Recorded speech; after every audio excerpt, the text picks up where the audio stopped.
Hello friends, let me give you a very brief introduction about myself. Myself CA Yachna Muthaburat, a chartered accountant by profession and a teacher by passion.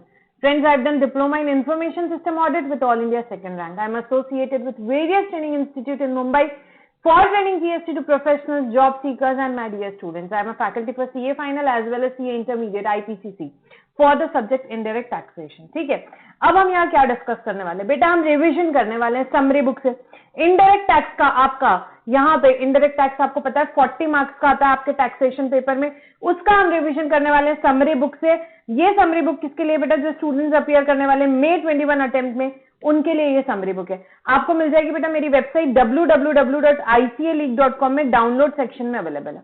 www.icaleak.com में download section में available है। Free downloads में आप कर सकते हैं, ठीक है, वहां पे से डाउनलोड कर सकते हैं। आपको ध्यान से देखना, इंटरमीडिएट आईपीसीसी की डाउनलोड करना, सीए फाइनल की भी वहां अवेलेबल होगी। आपको आईपीसीसी इंटरमीडिएट कोर्स के लिए यहाँ पे आप डाउनलोड कर सकते हो। कहां से? www.icaleak.com में फ्री डाउनलोड सेक्शन में। और डाउनलोडिंग में कोई दिक्कत आ रही बेटा, इस नंबर पे पिंग करो, जो ऑफिस का नंबर है एडमिन टीम का, ये आपको बिल्कुल भेज देंगे, ठीक है। और अभी तक चैनल सब्सक्राइब नहीं किया तो बेटा सब्सक्राइब कर लो। अब ये वीडियोस किसके लिए, जो May 21 में एग्जाम दे रहा है, जिसकी क्लासेस हो गई, रिवीजन करना चाहता है, तो अराउंड 7 आवर्स में हम यहाँ पे रिवीजन करने वाले हैं। जो स्टूडेंट्स बेटा November 21 में अटेम्प्ट करने वाले हैं, बेटा आपको फुल कोर्स लेना पड़ेगा, आपको पूरी पढ़ाई करनी है। अभी आपके एग्जाम को टाइम है। May 21 के स्टूडेंट्स पूरी पढ़ाई करके आए हैं यहाँ पे,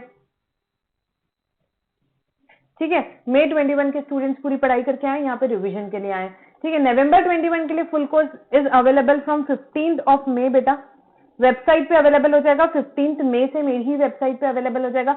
10th May से प्री बुकिंग यहाँ पे स्टार्ट हो जाएगी। 15th May से डिस्पैचेस स्टार्ट हो जाएंगे, ठीक है। तो यहाँ पे आप वेबसाइट से बुक कर सकते हैं फुल कोर्स। बहुत ही बढ़िया कोर्स बना है बेटा। Full course along with question bank is going to be discuss. Like कैसे रहेगा बेटा, उसमें मैं आपको एक ब्रीफ बताऊं। जैसे कि फॉर एग्जाम्पल देखो, कलर्ड बुक से हम डिस्कस करने वाले हैं। पूरा कुछ कलर्ड बुक्स आपके एड्रेस पे आ जाएगी जैसे ही आप वहां से कोर्स बुक करेंगे। एंड हमारा डिस्कशन कैसा रहेगा वो मैं एक जस्ट 1 मिनट में बताऊं। जैसे कि हमने चैप्टर नंबर 1 डिस्कस किया, GST in India and introduction. उसके बाद हम उसका क्वेश्चन बैंक डिस्कस करेंगे। Question bank contains all the possible questions like the practical question, case study based question, MCQs and या थ्योरेटिकल क्वेश्चन, जितने भी क्वेश्चन हो सकते हैं हम सारे कुछ क्लास में डिस्कस करेंगे, ठीक है। देन सप्लाई चैप्टर, देन उसका question bank, then third chapter, then उसका क्वेश्चन बैंक। तो ऐसे हम पूरी बुक डिस्कस करेंगे एंड क्वेश्चन बैंक डिस्कस करेंगे। इससे क्या होगा बेटा, आपको बहुत ज्यादा कॉन्फिडेंस आएगा सब्जेक्ट में। लाइक 40 मार्क्स का बेटा बहुत स्कोरिंग हो सकता है। आपको 35 प्लस इस सब्जेक्ट में बिल्कुल लेकर के आना है, ठीक है। एग्जामिशन टारगेट करना है। कब पॉसिबल होगा, जब आप इस पोर्शन में 35 प्लस 30 प्लस 35 प्लस टारगेट करोगे। तो ये कोर्स में यहाँ पे हमारे जो चैप्टर्स हैं, सारे चैप्टर्स बेटा 12 चैप्टर्स में डिवाइडेड है हमारा पूरा कोर्स, और उसके 12 क्वेश्चन बैंक के चैप्टर्स हैं।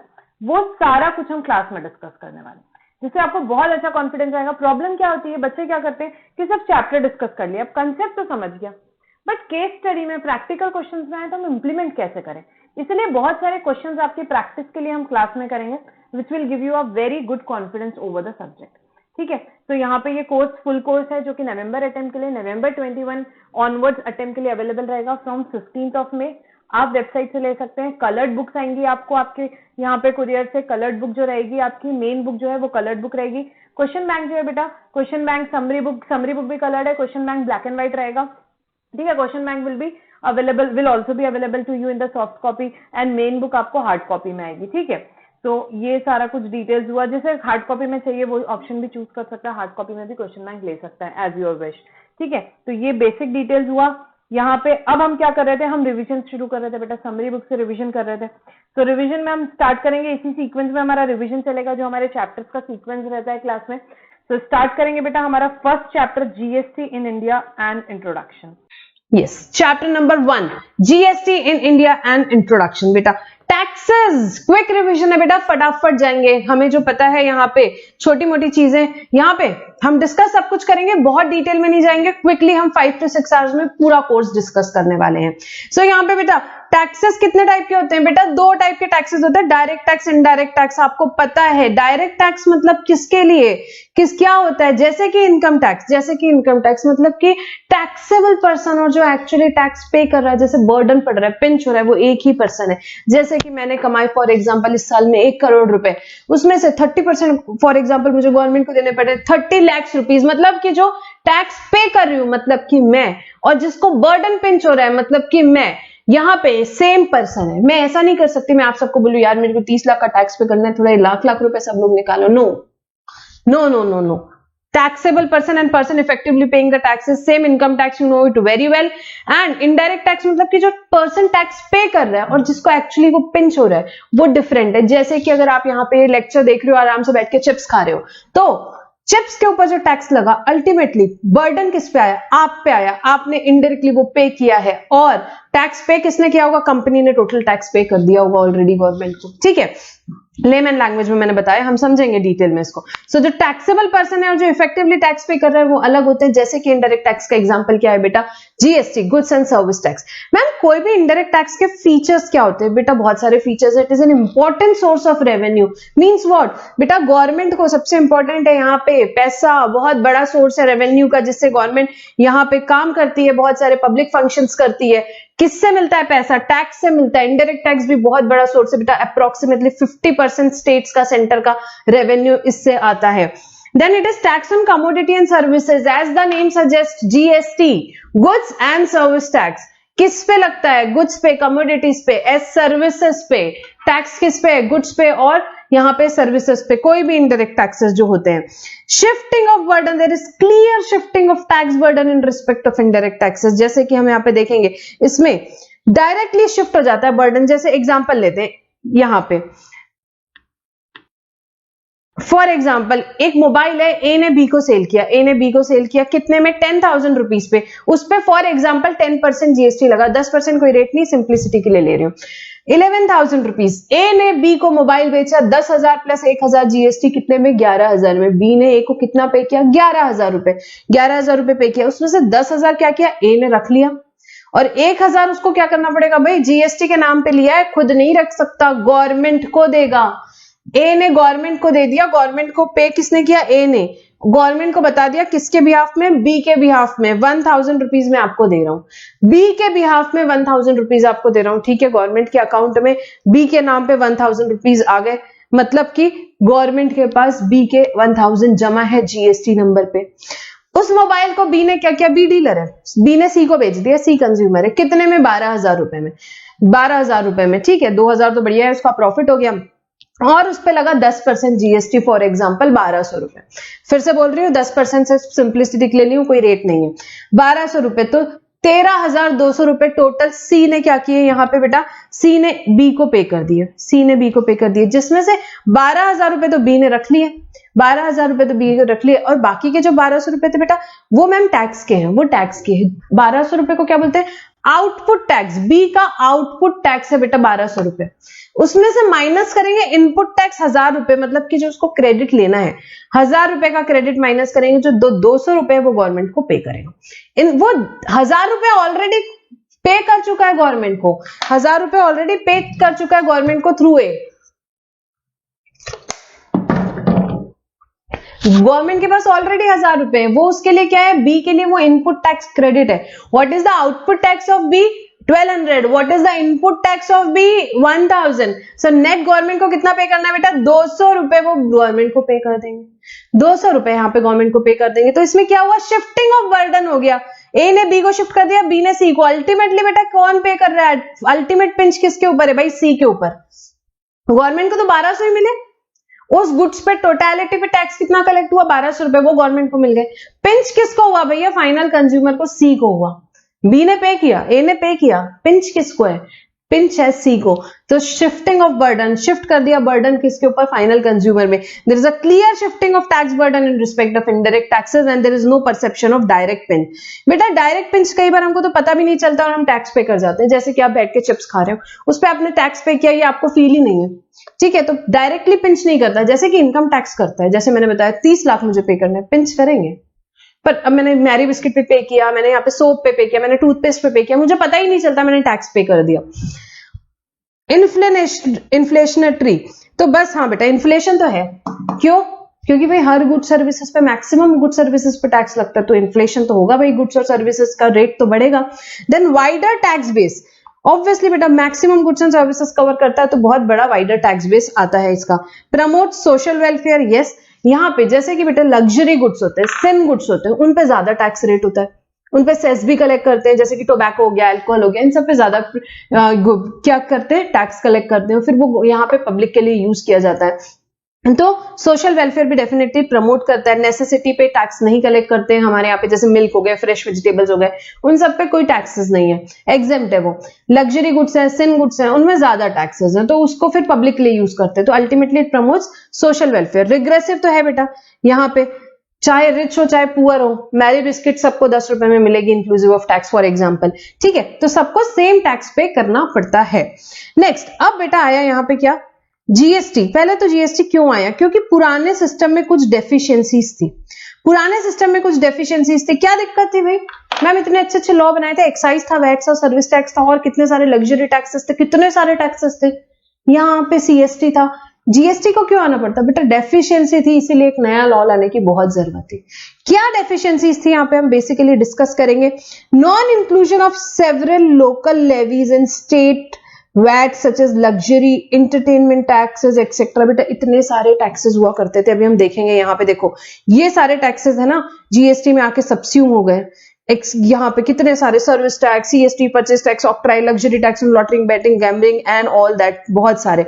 तो और क्या था यहाँ पे, इतने पहले तो इतने सारे टैक्सेस, ऊपर से non inclusion of several local levies in state VAT such as luxury tax. भाई वैट भी लग रहा है, लग्जरी टैक्स भी लग रहा है, इंटरटेनमेंट भी लग रहा है, बहुत सारे थे, इन सबको वैट में मर्ज नहीं किया था। तो बहुत सारे अलग अलग स्टेट टैक्सेस लगते थे, सेंट्रल लेवल पे बड़े सारे टैक्सेस लगते थे, स्टेट लेवल पे बड़े सारे टैक्सेस लगते थे।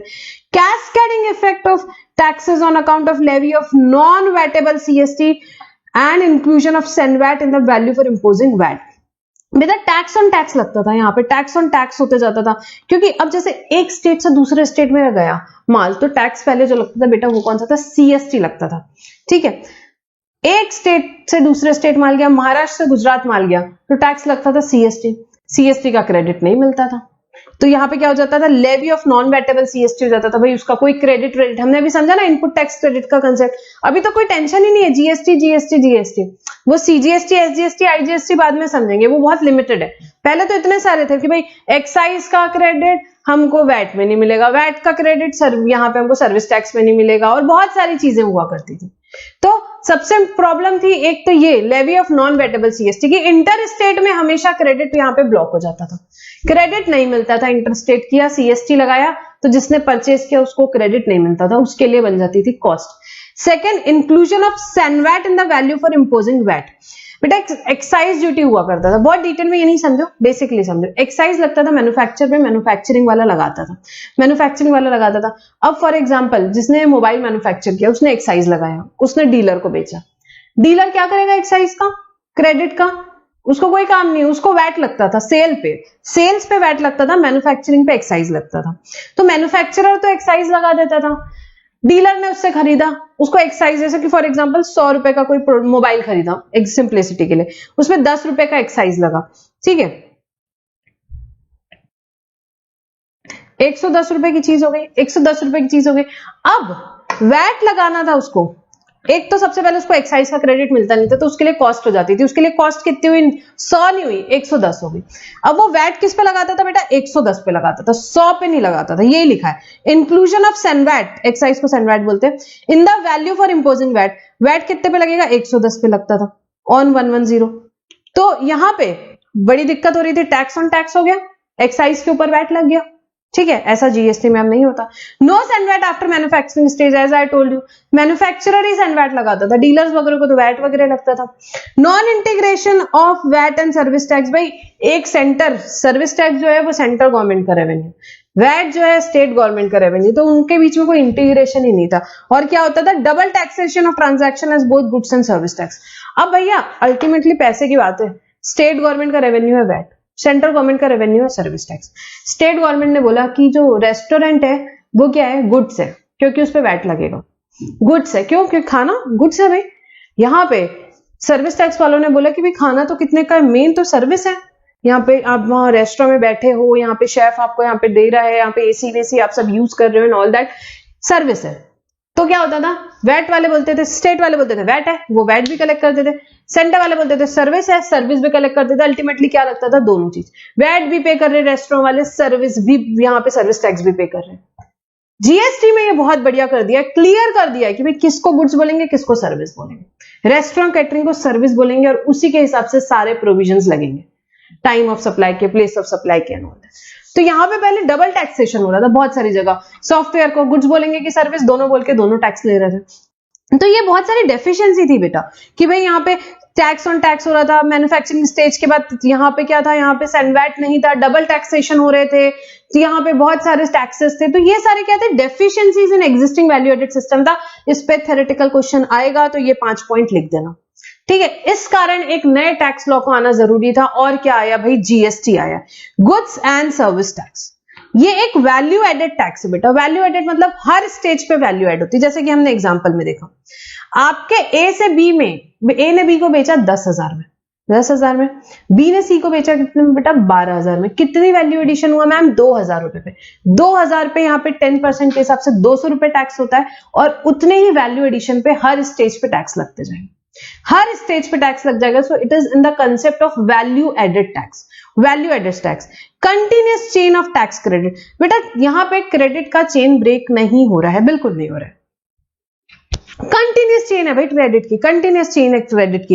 ए ने बी को बेचा, बी क्रेडिट ले लेगा, बी ने सी को बेचा, यहां सी के आगे अगर फॉर एग्जांपल डी है, सी ने डी को बेचा, तो हर ट्रांजैक्शन में क्रेडिट आगे मिलते जाएगा, ठीक है। जैसे हमने सिर्फ इतना ए टू सी देखा, यहाँ पे ए टू डी हो या ए टू एफ हो, हर एक को आगे का क्रेडिट, यहाँ पे पहला जो टैक्स पे किया उसका क्रेडिट मिलते जाएगा। So this a continuous chain of tax credit. Burden कौन लेता है, फाइनल कंज्यूमर लेता है, फाइनल कंज्यूमर मिलता है।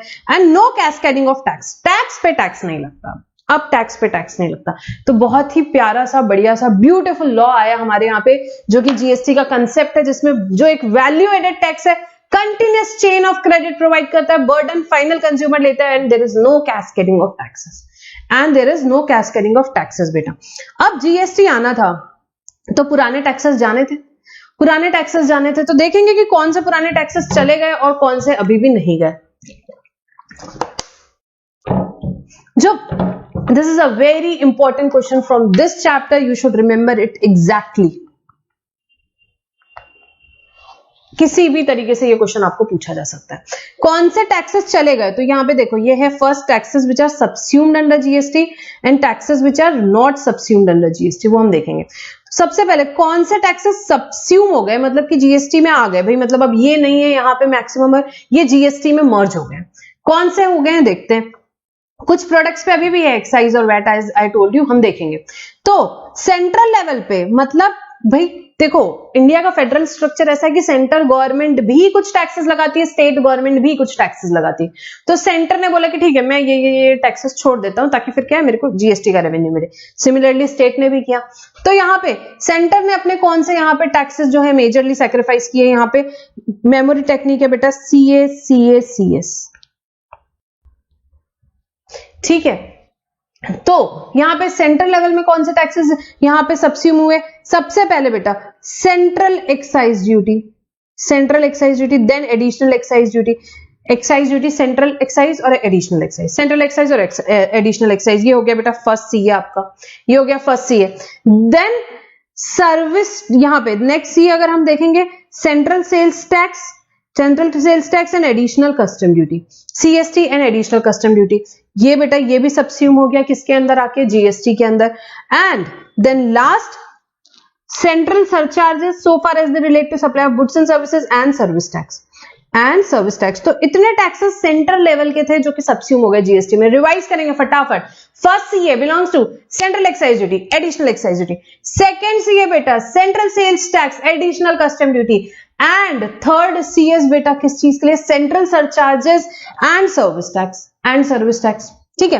अल्टीमेटली कुछ नहीं है बेटा, एक्साइज ड्यूटी है, सर्विस टैक्स है, कस्टम्स ड्यूटी है, सेंट्रल सरचार्ज है, सीएसटी है, कुछ नहीं, ठीक है।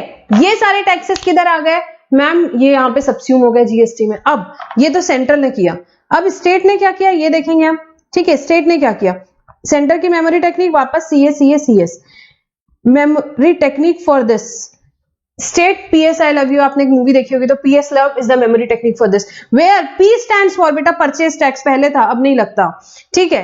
एस स्टैंड्स फॉर बेटा here state surcharges, state surcharges जो है आपके, ये आ गया हो गया पी और S, purchase tax, state surcharges. And then L stands for luxury tax बेटा, लग्जरी टैक्स लगता था लॉटरी बेटिंग गैम्बलिंग पे। Then O stands for octroi and entry tax and V stands for बेटा वैट और sales tax, VAT और sales tax. So ये taxes state level पे लगते थे, स्टेट गवर्नमेंट कलेक्ट करती थी, जो कि सबस्यूम हो गए आके जीएसटी में, जो कि सबस्यूम हो गए आके जीएसटी में। वापस देखेंगे, P स्टैंड्स फॉर बेटा, PS love, I love you movie का नाम है PS लव।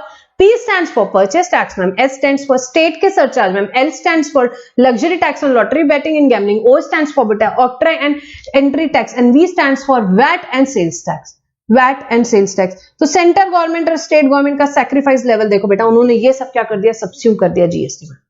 एक्साइज और वैट अभी भी कुछ प्रोडक्ट पे, वो मैं आपको बाद में बताती हूँ, बट कुछ टैक्सेस यहाँ पे सबस्यूम नहीं किए गए जीएसटी में, वो अभी भी है, वो अभी भी है। ये सारे टैक्सेस बेटा अभी भी लगते हैं, ये सारे टैक्सेस अभी भी लगते हैं, जो कि क्या है, बेसिक कस्टम ड्यूटी। इसकी मेमोरी टेक्निक नहीं है मैम, है बेटा, क्यों नहीं है, इसकी मेमोरी टेक्निक है V-CS, पंजाबी में इट इज कॉल्ड एज, मेरा भाई बना CS, V-CS is the memory technique, where V stands for what बेटा, व्हीकल टैक्स। अभी भी व्हीकल खरीदोगे तो बेटा व्हीकल टैक्स लगेगा। Then there are 3E which stands for excise duty on liquor, entertainment tax, electricity duty, then R stands for road tax, C stands for custom duty, S stands for stamp duty. So you have to remember V-CS, there are 3E, V stands for again vehicle tax, E stands for excise duty on liquor, then there is electricity duty and then there is a entertainment tax. Entertainment tax काफी सारी governments अभी भी लगाती है। Then R stands for बेटा what, road tax ma'am, C stands for custom duty, S stands for what बेटा, stamp duty। तो V-CS is the memory technique। Centre level पे कौन से टैक्सेस गए बेटा, CS मैम। स्टेट लेवल पे ma'am PS I love you। Then जो taxes subsume नहीं हुए, वीर बना CS, V-CS is the memory technique for that, वो टैक्सेस सबस्यूम नहीं हुए। So this you have to remember, they can ask you anyways, this question is very important in this chapter. Okay, next, अब जो GST आया बेटा, उसका framework कैसा है इंडिया में, हम ये देखेंगे। भाई पहले तो प्रपोज किया गया था कि नेशनल जीएसटी लगा दो, मतलब एक ही जीएसटी, वो CSI UT ऐसा कुछ भी नहीं, सिर्फ एक जीएसटी लगेगा। बट इंडिया का फेडरल स्ट्रक्चर ही ऐसा है कि यहां पे हमको डुअल जीएसटी लगाना पड़ा। वेरी इंपॉर्टेंट वर्ड याद रखना है, इंडिया में कौन से मॉडल पे जीएसटी आया, डुअल मॉडल जीएसटी आया। मतलब कि centre also has the power to levy taxes, state also has the power to levy taxes, दोनों जने साथ में टैक्सेस लगा सकते हैं। ठीक है, तो यहां पे क्या बात हुई, India has adopted dual GST model in view of federal structure of the country. The tax is imposed concurrently by states and center. Centre और स्टेट साथ साथ में टैक्सेस लगाते हैं, सेंटर और स्टेट यहाँ पे साथ साथ में टैक्सेस लगाते हैं। यहाँ पे क्या आया, डुअल मॉडल ऑफ जीएसटी आया, डुअल मॉडल ऑफ जीएसटी आया। कैसे लगाते हैं भाई, जब इंटर स्टेट सप्लाई होती है, मतलब इंटर स्टेट मतलब महाराष्ट्र से फॉर एग्जांपल मैंने गुजरात में सप्लाई की, तो उसमें टैक्स कौन सा लगता है, IGST, integrated goods and service tax बेटा। लेवी कौन करता है और कलेक्ट कौन करता है, यहाँ पे centre government. IGST inter state supply में। इंट्रा स्टेट सप्लाई है, मतलब कि फॉर एग्जांपल मैंने महाराष्ट्र बॉम्बे से बॉम्बे में ही सेल किया, तो टैक्स कौन सा लगता है बेटा, CGST प्लस UGST लगता है, सॉरी CGST प्लस SGST लगता है, CGST प्लस SGST लगता है। सो एक बार और, महाराष्ट्र से गुजरात जाएंगे, टैक्स कौन सा लगेंगे ma'am, IGST, levied and collected by central government. For example Maharashtra to Maharashtra sale किया, तो मैम टैक्स कौन सा लगाएंगे बेटा, CGST प्लस SGST लगेगा। तो अगर मेरे मोबाइल पे रेट फॉर एग्जांपल 18% है और मैंने महाराष्ट्र गुजरात सेल किया, तो IGST लगाऊंगी 18%। मैं महाराष्ट्र सेल किया तो बेटा CGST 9% लगाऊंगी, SGST 9% लगाऊंगी, SGST 9% लगाऊंगी। अच्छा मैम यहाँ पे महाराष्ट्र नहीं, अब आप समझ लो यूनियन टेरिटरी है, अंडमान निकोबार है, अंडमान निकोबार से आपने अंडमान निकोबार ही आपने मोबाइल बेचा, तो टैक्स कौन सा लगेगा बेटा, टैक्स लगेगा CGST प्लस UTGST। SGST की जगह टैक्स लगेगा UTGST। टैक्स रेट क्या रहेगा मैम, 9% प्लस 9% बेटा, 9% प्लस 9%। अच्छा मैम अंडमान निकोबार से मुंबई माल भेजा तो टैक्स कौन सा लगेगा बेटा, IGST 18%। I hope it is clear. Same state में है तो C प्लस S लगेगा, सेम यूनियन टेरिटरी में है तो C प्लस UTGST लगेगा। इंटर स्टेट या इंटर यूनियन टेरिटरी आ रहा है यहाँ पे, तो यहाँ पे क्या आएगा, inter union territory, inter state या inter state whatever, in that case ma'am tax जो लगेगा वो लगेगा IGST। IGST, I hope it is clear. So taxes कौन कौन से लग रहे हैं? इंटर स्टेट सप्लाई में IGST, इंट्रा स्टेट सप्लाई में C+S। CGST किसका रेवेन्यू है भैया? सेंट्रल गवर्नमेंट के पास जाता है, सेंट्रल गवर्नमेंट का रेवेन्यू है। SGST इसका रेवेन्यू है, स्टेट गवर्नमेंट का रेवेन्यू है। और UTGST बेटा कलेक्ट, लेवी और कलेक्ट करता है यहाँ पे यूनियन टेरिटरी जिसका स्टेट लेजिस्लेचर नहीं है, जैसे कि अंडमान निकोबार में। ठीक है, तो UTGST levied and collected by union territory without state legislature, without state legislature. India में आने नहीं हो पाया यहाँ पे एक नेशनल GST। यहाँ पे क्या हुआ, स्टेट गवर्नमेंट ने बोली कि भाई मैंने मेरे इतने सारे टैक्सेस सब्स्यूम करी, मेरे को शेयर चाहिए। सेंट्रल गवर्नमेंट ने बोला भैया मेरे को भी शेयर चाहिए, दोनों को शेयर चाहिए। तो सेंट्रल गवर्नमेंट ने बोला एक काम करते, पहले हम कलेक्ट करते फिर आपको दे देंगे। नहीं, बोले हमको आप पे भरोसा नहीं है। स्टेट गवर्नमेंट ने बोला हमको आप पे भरोसा नहीं है, आपको क्या करना है, जब ट्रांजैक्शन होगा, जब मोबाइल बिकेगा, उसी लेवल पे आधा आधा होगा और हमको मिलेगा हमारा शेयर टैक्स का। ट्रांजैक्शन लेवल पे, महीने के एंड पे हमको कोई भरोसा नहीं है। आप लोगों का किसी भी इशू से हमारा पैसा रोक लिया तो यहां पे इसलिए ड्वेल मॉडल GST आया। अब हर एक ट्रांजैक्शन पे ही टैक्स लगता है। जब ट्रांजैक्शन हुआ, या आईपैड सेल हुआ, उसी टाइम पे मैंने जाके मुंबई में स्टोर से खरीदा, मैं भी मुंबई से हूं, CGST SGST लग जाएगा। CGST सेंट्रल गवर्नमेंट के पास जाएगा, SGST स्टेट गवर्नमेंट के पास। I hope it is clear. ठीक है, IGST कैसा होता है मैम? बेटा IGST पहले तो कलेक्ट करेगा यहाँ पे सेंट्रल गवर्नमेंट, फिर वो कंज्यूमिंग स्टेट को दे देगा। क्यों? क्योंकि डेस्टिनेशन बेस्ड मॉडल है, वो हम देखते हैं अभी थोड़ी देर में। अभी गुड्स कैसे क्लासिफाई होते हैं बेटा? HSN सिस्टम है, हार्मोनाइज सिस्टम ऑफ नॉमेनक्लेचर है, जिससे गुड्स क्लासिफाई होते हैं। So the goods are classified on the basis of HSN under GST, harmonise system of nomenclature, उसके हिसाब से गुड्स यहाँ पे क्लासिफाई होते हैं। And for services a new scheme of classification of service has been designed where services of various description has been classified under various section heading groups पे classify होती है। Then अब यहां बेटा, अब जैसे कि मैं हूं, आप है, हम लोग यहाँ पे बहुत सारी स्कीम्स है अलग अलग, हम यहाँ पे बहुत डिटेल में नहीं जाएंगे कंपोजिशन स्कीम में, सिर्फ एक बेसिक समझेंगे। यार Amazon बिजनेस कर रहे हैं, गली के नुक्कड़ पे खड़े होके एक यहाँ पे किराना शॉप वाला बिजनेस कर रहा है, भाई बहुत डिफरेंस है, बहुत डिफरेंस है। अब आप जितने कंप्लायंसेस Amazon पे लगाओगे, आप यहाँ पे जो एक छोटा सा किराना शॉप है उस पे भी लगाओगे तो सही बात नहीं है, सही बात नहीं। गवर्नमेंट ने बोला हम भी मानते हैं, बिल्कुल हम यहाँ पे छोटे मोटे जो बिजनेस कर रहे हैं यहाँ पे उन लोगों को रिलीफ देंगे, स्मॉल बिजनेसमैन को, तो उनके लिए एक बढ़िया स्कीम लेके आए, कंपोजिशन स्कीम। कंपोजिशन स्कीम देखते हैं क्या है, यहाँ ब्रीफली हम यहाँ पढ़ेंगे। इन GST regime CGST, SGST, UTGST for intrastate supply is payable by every taxable person and interstate supply IGST is payable every taxable person, ये तो ठीक है। However, for providing relief to small businessmen making intrastate supply, a simpler method of paying taxes and accounting is provided, which is called as composition levy। तो यहाँ पे एक बेटा जो इंट्रास्टेट सप्लाई कर रहा है, छोटा सा यहाँ पे कोई बिजनेसमैन है, तो उसके लिए इन लोगों ने एक स्कीम लेकर के आए जिसको बोलते हैं कंपोजिशन स्कीम, जिसमें भाई आपको क्या करना है, यहाँ पे आपको सिंप्लीफाइड अकाउंटिंग है, आपको ITC भी नहीं मिलता है और आपको टैक्स भी फिक्स रेट पे करना पड़ता है। अगर आपका टर्नओवर वहां पे दिया हुआ है 75 लाख 1.5 CR, जिस लिमिट पे भी आपका टर्नओवर है, उसके बेसिस पे आपको क्या करना पड़ता है बेटा, यहाँ पे आपको पेमेंट करना पड़ता है। सिंप्लीफाइड टैक्स प्रोसीजर है, बहुत सिंप्लीफाइड टैक्स प्रोसीजर है, पेमेंट ऑफ टैक्स की भी, ITC की भी, बट किसको मिलती है, बहुत ही लिमिटेड, जो इनका टर्नओवर उतने लिमिट से कम है उनको मिलती है।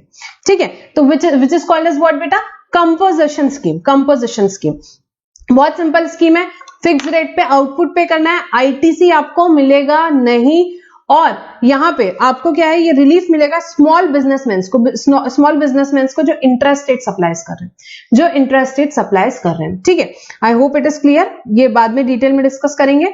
कंपोजिशन स्कीम छोटे मोटे बिजनेसमैन के लिए, उनको क्या होता है, यहाँ पे क्वार्टरली पेमेंट ऑफ टैक्स कर सकते हैं, ईयरली रिटर्न फाइल कर सकते हैं, बहुत सारे रिलीफ दिए हुए हैं, ठीक है। देन रजिस्ट्रेशन, बेटा ये चैप्टर क्या है, इंट्रोडक्शन है, ओवरव्यू ले रहे हैं हम हर चैप्टर का, आप समझ लो।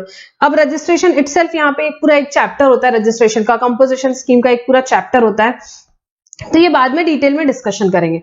अब रजिस्ट्रेशन बेटा, आप GST में कब रजिस्ट्रेशन लोगे, एक बेटा यहाँ थ्रेशोल्ड लिमिट दी हुई है, वो थ्रेशोल्ड लिमिट जब आप क्रॉस करते हो तब आप GST में रजिस्ट्रेशन लेते हो, तो जैसे कि यहाँ पे हम देखेंगे, every supplier of goods and services required to obtain registration in a state from here, कहां लेना होता है, जिस स्टेट से यहाँ पे वो टैक्सेबल सप्लाई कर रहा है उस स्टेट में रजिस्ट्रेशन लेना है, जब उसका एग्रीगेट टर्नओवर एक्सीड करता है थ्रेशोल्ड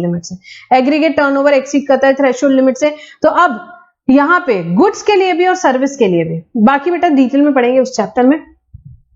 यहाँ पे MMT-N what do you mean by MMT-N ma'am?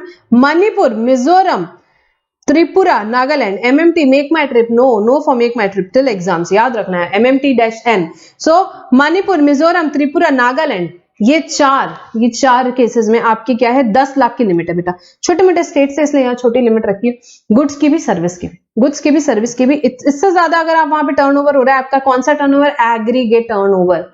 Aggregate turnover, इसकी डेफिनेशन बाद में देखेंगे। एग्रीगेट टर्नओवर इससे ज्यादा हो रहा है तो आपको क्या करना है? रजिस्ट्रेशन लेना है इस स्टेट में, MMT-N में। फिर उसके बाद बेटा नेक्स्ट हमारा स्टेट कौन सा आता है मैम?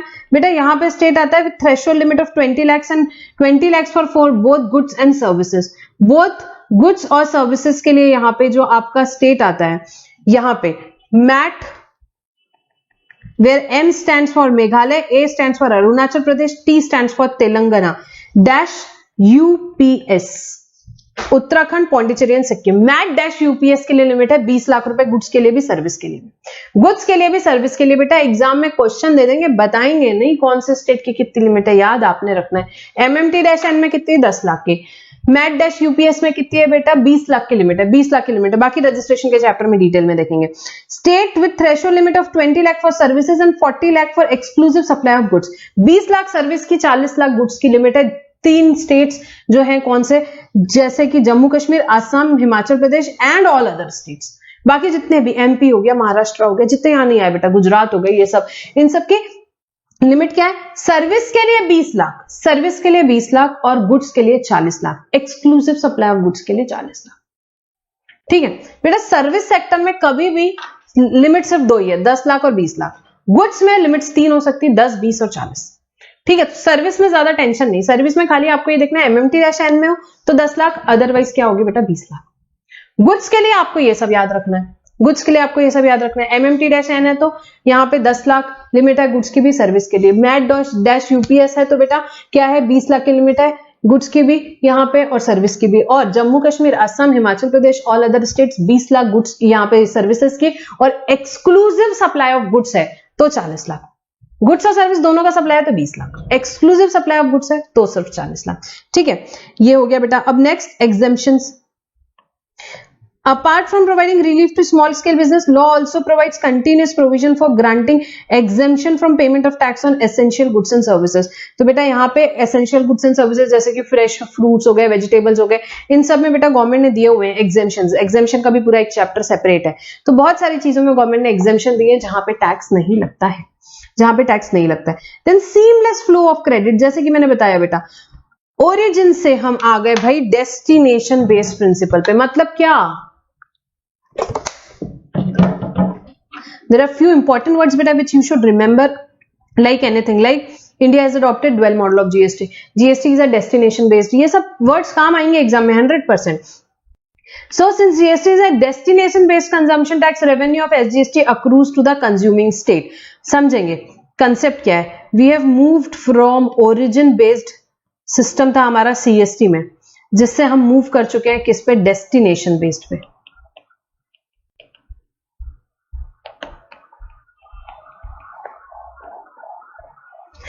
यहां पे हम डेस्टिनेशन बेस्ड टैक्स पे आ गए बेटा। डेस्टिनेशन बेस्ड टैक्स सिस्टम मतलब कि जैसे कि पहले सीएसटी के टाइम पे अगर मैंने गुड्स महाराष्ट्र से गुजरात भेजे हैं, तो टैक्स क्या लगता था? सीएसटी। और जो कि रेवेन्यू होता था किसका? महाराष्ट्र गवर्नमेंट का। रेवेन्यू किसका होता था? ये महाराष्ट्र गवर्नमेंट रखती थी ये पैसा। तो गुजरात गवर्नमेंट बोलती थी मैं क्यों टैक्स क्रेडिट दूं, इसलिए सीएसटी का क्रेडिट नहीं मिलता था, सीएसटी का क्रेडिट नहीं मिल रहा था। तो अब जितने इंटरस्टेट ट्रांजैक्शन, पूरे इंडिया में हजारों लाखों इंटरस्टेट ट्रांजैक्शन डेली होते थे बेटा, सोचो उसमें सब में टैक्स का क्रेडिट नहीं मिलता था, टैक्स का क्रेडिट नहीं मिलता था। जबरदस्ती का यहाँ पे क्या हो जाता था? कॉस्ट बढ़ जाती थी। अब इसीलिए गवर्नमेंट ने बोला कि यार ये बहुत गलत चीज हो रही है, तो यहाँ पे हमें क्या लेकर के आना है? हमें अब ओरिजिन बेस से मूव करना पड़ेगा। तो उन्होंने ओरिजिन बेस से कहां मूव कर दिया? अब हम आ गए डेस्टिनेशन बेस पे। अब डेस्टिनेशन बेस पे क्या फंडा है ये समझेंगे। देखो डेस्टिनेशन बेस जीएसटी में अब क्या हुआ देखते हैं। अब जब गुड्स जाते हैं ना महाराष्ट्र से बेटा कहां? गुजरात, महाराष्ट्र से गुजरात गुड्स जाते हैं तो टैक्स कौन सा लगता है? आईजीएसटी लगता है। मैम ये तो हमें बहुत अच्छे से पता है बेटा। आईजीएसटी कलेक्ट कौन करता है? एक बार तो सेंट्रल गवर्नमेंट कर देती है और फिर वो सेंट्रल गवर्नमेंट और गुजरात के बीच में यहाँ पे अपोर्शन हो जाता है। रेशो क्या है हमारे यहाँ पे? 50-50 50-50 पे अपोर्शन हो जाता है सेंट्रल गवर्नमेंट के बीच में और गुजरात के बीच में। तो गुजरात को टेंशन ही नहीं, गुजरात बोलेंगे बिल्कुल क्रेडिट देंगे, कोई दिक्कत ही नहीं है यहाँ पे हमारे को, एसजीएसटी का पोर्शन उनको मिल जाता है। तो गुजरात गवर्नमेंट बोलती है हमें कोई टेंशन नहीं, हम आपको क्रेडिट दे देंगे, हम आपको क्रेडिट दे देंगे क्योंकि हमको मिल गया है टैक्स। तो यहां पे सीमलेस फ्लो ऑफ क्रेडिट होने लगा इंटरस्टेट ट्रांजैक्शन में, ठीक है, जो कि पहले नहीं होता था। पहले यहाँ पे क्रेडिट ब्लॉक हो जाता था, गुजरात गवर्नमेंट नहीं क्रेडिट देती थी। अभी आईजीएसटी का क्रेडिट मिलता है, अभी आईजीएसटी का क्रेडिट मिलता है। ये यहाँ पे वही लिखा हुआ है कि GST is a destination based consumption tax, revenue of SGST ordinary accrues to the consuming state. The buyer in the importing state is allowed to avail IGST paid on interstate purchase made by him। जैसे कि यहाँ पे महाराष्ट्र के ए ने गुजरात के B को यहाँ पे गुड्स भेजा था, आईजीएसटी लगा, बी को यहाँ पे अलाउड है कि वो आईजीएसटी का क्रेडिट ले सकता है, बी को अलाउड है कि वो आईजीएसटी का क्रेडिट ले सकता है। कि जो बायर है इंपोर्टिंग स्टेट में उसको अलाउ किया गया है कि वो आईजीएसटी का क्रेडिट ले सकता है। The revenue of interstate sale does not accrue to the exporting state and exporting state transfer to centre the credit of SGST UTGST use in the payment of IGST. जैसे कि मैंने बताया IGST पहले कौन collect करता है बेटा? Collect करेगी सेंट्रल गवर्नमेंट और फिर वो कंज्यूमिंग स्टेट को, गुजरात को यहाँ पे ट्रांसफर कर देगी। The center transfers to the importing state credit of IGST used in the payment of SGST and UTGST। तो ये क्या है बेटा? Destination based consumption tax है। What? Destination based consumption tax। You have to remember this word, very important। अब बेटा GST के लिए ये सारे सिस्टम के लिए एक पोर्टल बनाया, आप देख सकते हो ऑनलाइन। अभी मत देखो, अभी रिवाइज करो, बट एक ये पोर्टल है बेटा, ये आप देखोगे ये वेबसाइट का स्क्रीनशॉट है www.gst.gov.in। बेटा 29 स्टेट्स में, किसी भी स्टेट में कहीं से भी रिटर्न फाइल करना है, एक ही वेबसाइट है, www.gst.gov.in, जहां से सारी चीजें होती है। रजिस्ट्रेशन वहीं से होता है, रिटर्न वहीं से पे होता है, आपके कोई भी स्टेट का हो, आपका क्या बोलते हैं रिटर्न वहीं से फाइल होगा, आपका पेमेंट टैक्स का वहीं से होगा, चालान वहीं से जनरेट होगा, सारी चीजें वहीं से होगी, ठीक है। सो Common GST electronic portal www.gst.gov.in, a website managed by Goods and Service Network. GSTN is set by government to establish a uniform interface between taxpayer and a common shared infrastructure between central government and state government। Centre और state के बीच में भी बेटा वो common infrastructure है।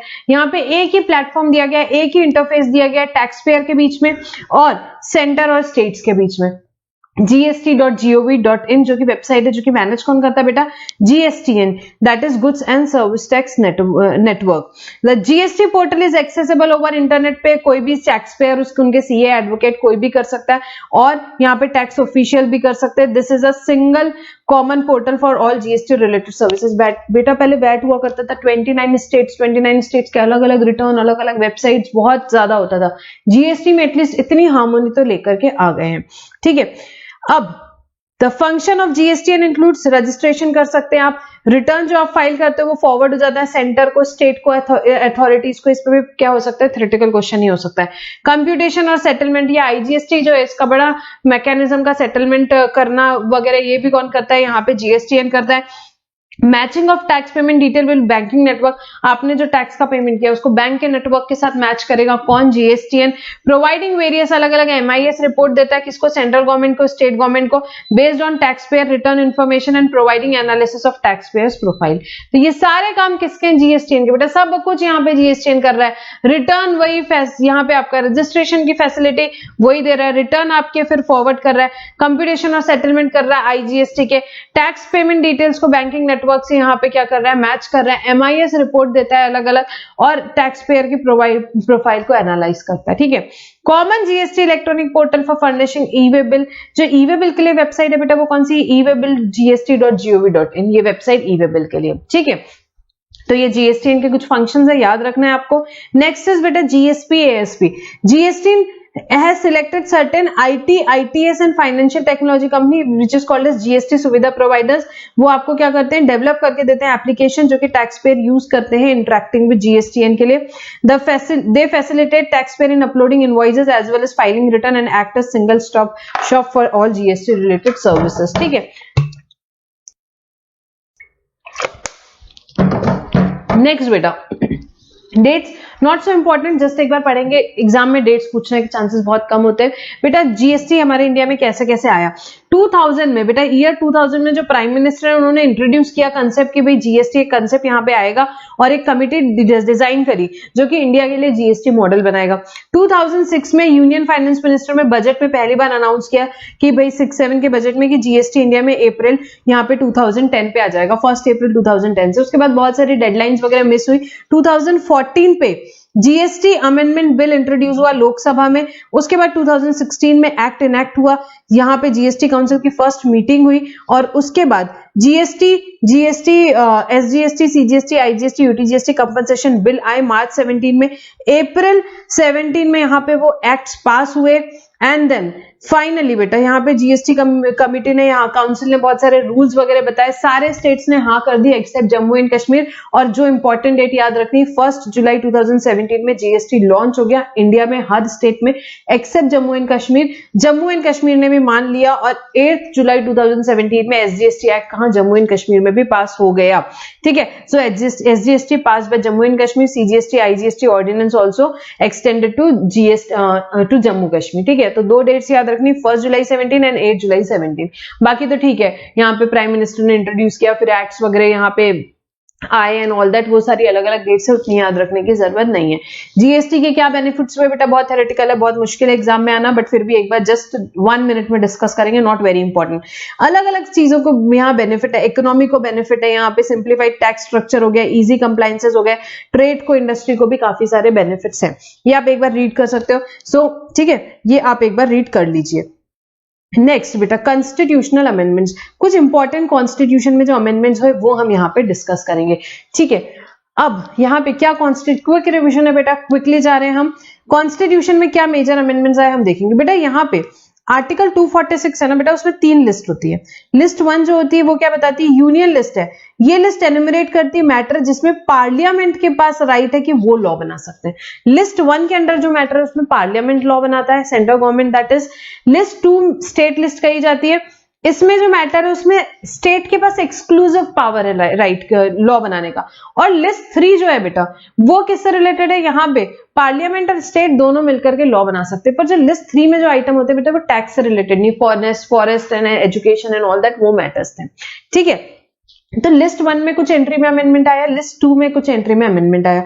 List 1 में जैसे कि मैंने बताया यूनियन की लिस्ट है, यहाँ पे सेंटर यहाँ लॉ बनाता है। सो अब यहाँ पे जो एंट्री नंबर 84 अमेंड हुई, हम खाला उतना पढ़ रहे हैं।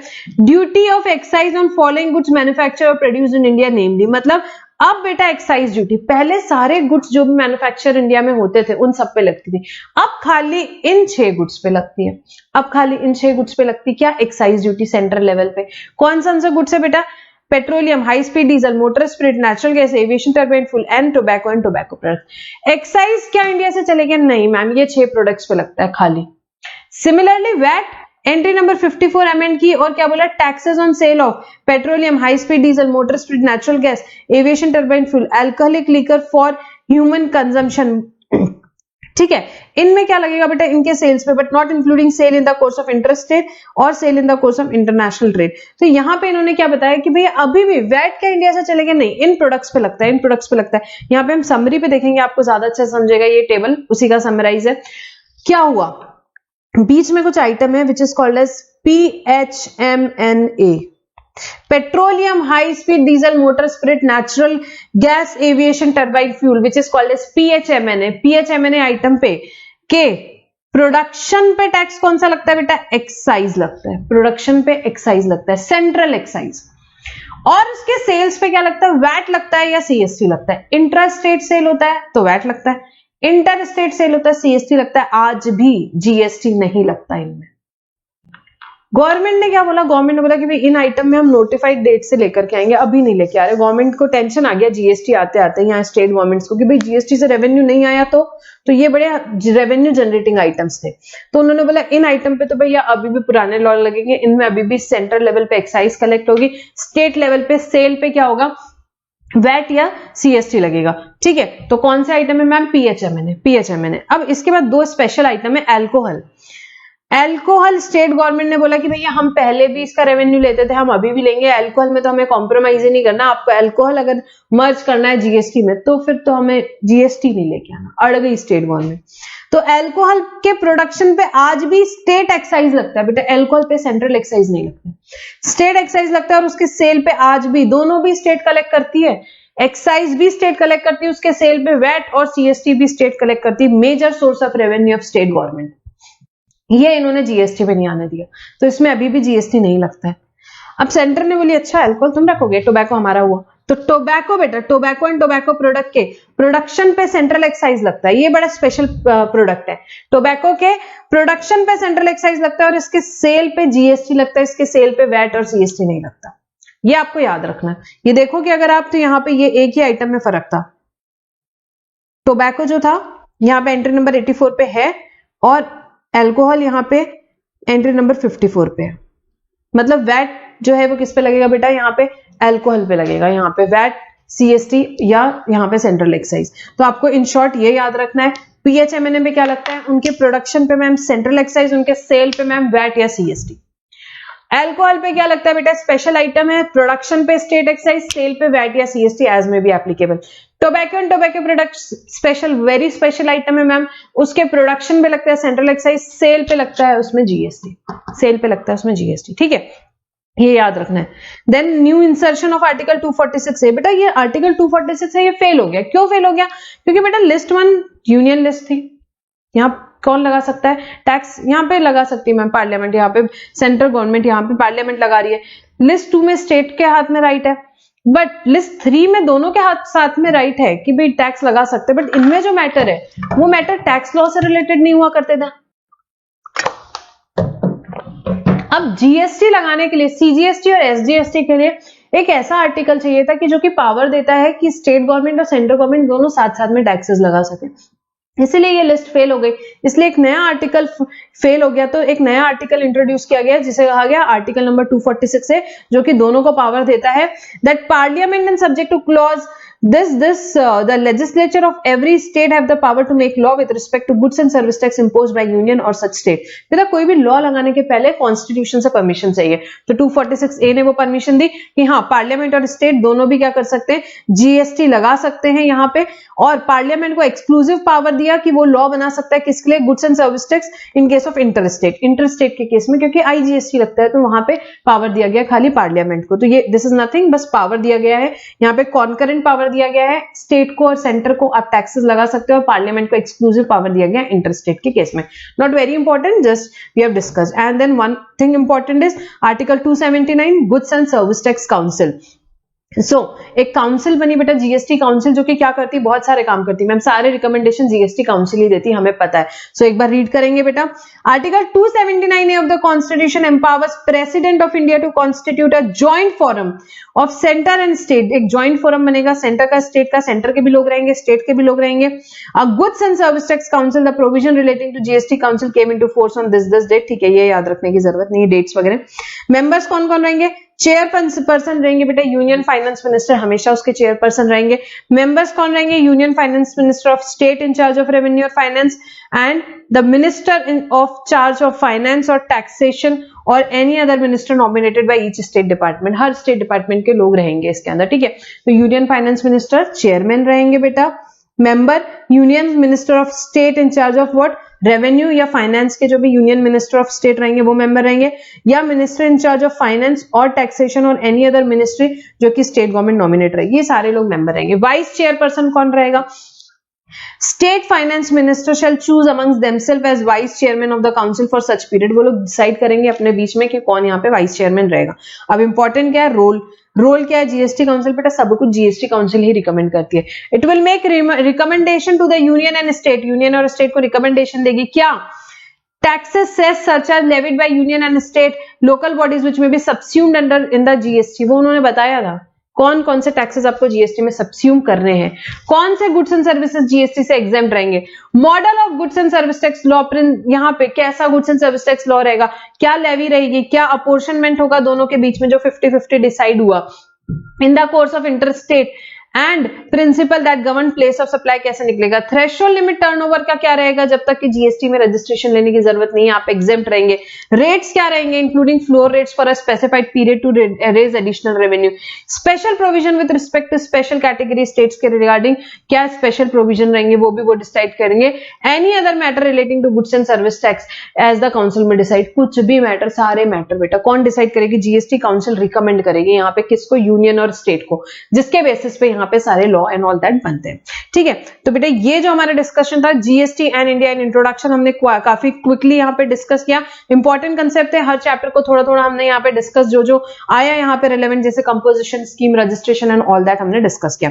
सो बेटा यहाँ पे हमारे इस कंप्लीट करते हैं इस चैप्टर का रिविजन, एंड नेक्स्ट वीडियो में हम नेक्स्ट चैप्टर सप्लाई डिस्कस करेंगे। So will stop our discussion over here. Thank you for now.